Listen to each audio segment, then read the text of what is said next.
खास पेशकश लेते हैं छत्तीसगढ़ से।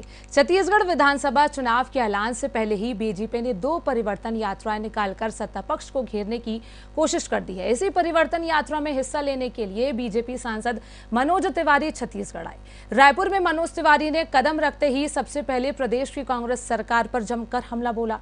मनोज तिवारी ने सनातन धर्म पर बयानबाजी को लेकर कांग्रेस पर हमला बोला। मनोज तिवारी ने कांग्रेस के अति आत्मविश्वास में होने की बात कही। उन्होंने कहा कि कांग्रेस ओवर कॉन्फिडेंस में है, ऐसे में एक्सीडेंट हो सकता है। सनातन धर्म को नष्ट करने की बात करने वाला विपक्षी समूह इंडिया अब राज्यों में भी टिक नहीं पाएगा। सबसे बड़ी बात तो यह है कि कांग्रेस किस आधार पर जीतेंगे। उन्होंने एक गठबंधन बनाया है जो कहता है कि यह सनातन धर्म को नष्ट कर देगा। इधर सांसद मनोज तिवारी के इंडिया गठबंधन पर सनातन धर्म खत्म करने के आरोप पर मुख्यमंत्री भूपेश बघेल ने कहा कि सनातन है ये क्या जानते हैं, गुरु शिष्य परंपरा है सनातन में। जितने उपनिषद हैं, वेद हैं, उसमें देखें महाभारत में अगर अर्जुन सवाल नहीं करते तो गीता जैसे महान ग्रंथ हमें नहीं मिलता। हमारे विश्वगुरु सवालों से कतराते हैं, प्रश्नों से घबराते हैं। कोई प्रश्न पूछे तो पलायन कर जाते हैं।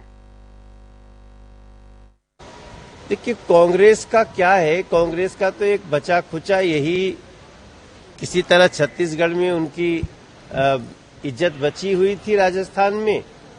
अब जो इनका कर्म है उसके आधार पे वो भी चला जाएगा। किस बात पे जीतेंगे?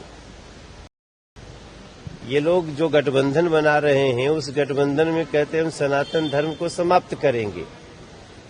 तो कौन सनातन धर्म को? अब तो ये लड़ाई ऐसी है, भाई सुशासन में तो कहीं भी ये भारतीय जनता पार्टी या एनडीए से आगे नहीं है, लेकिन जो समाज में जो सुरक्षा की भावना और सनातन नष्ट करने के लिए अगर आप आगे चल रहे हैं तो मुझे नहीं लगता है कि अब किसी राज्य में ये लोग रह पाएंगे। पहले बताया कि सनातन है क्या जानता है वो। मैं विभिन्न टेलीविजन के इंटरव्यू में वो बात मैंने कहा है, सनातन है क्या और उसके अनुरूप ये लोग आचरण कर रहे हैं क्या। सनातन में गुरु शिष्य परंपरा है, गुरु ही शिष्य को सिखाता है।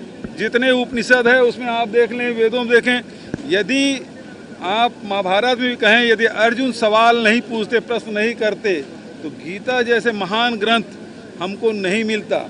लेकिन आज हमारे जो विश्व गुरु हैं वो सवालों से कतराते हैं, प्रश्नों से घबराते हैं। भारतीय जनता पार्टी के लोगों से कोई प्रश्न पूछ दे तो पलायन कर जाते हैं और फिर आरोप लगाते हैं ये धर्म विरोधी है, ये राष्ट्र विरोधी है। इस प्रकार से सर्टिफिकेट भी बांटते हैं। आज कल संबित पात्रा ने बात कही है कि छत्तीसगढ़ की कांग्रेस की सरकार नक्सलियों को बढ़ावा दे रही। मैं ये संबित पात्रा जी से कहना चाहूँगा, क्या उसके गृह मंत्री जी इस बात से सहमत हैं? अपने गृह मंत्री से पूछ ले, क्या संबित पात्रा के बयान से भारत सरकार सहमत है? उनके कार्यकाल में आदिवासियों को नक्सली बता के फर्जी इनकाउंटर किए जाते थे। उनके कार्यकाल में आदिवासियों को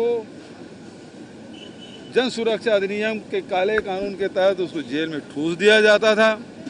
आज ये फर्जी इनकाउंटर और फर्जी गिरफ्तारियां हमारे शासनकाल में नहीं हो रहा है तो इनको तकलीफ हो रही है।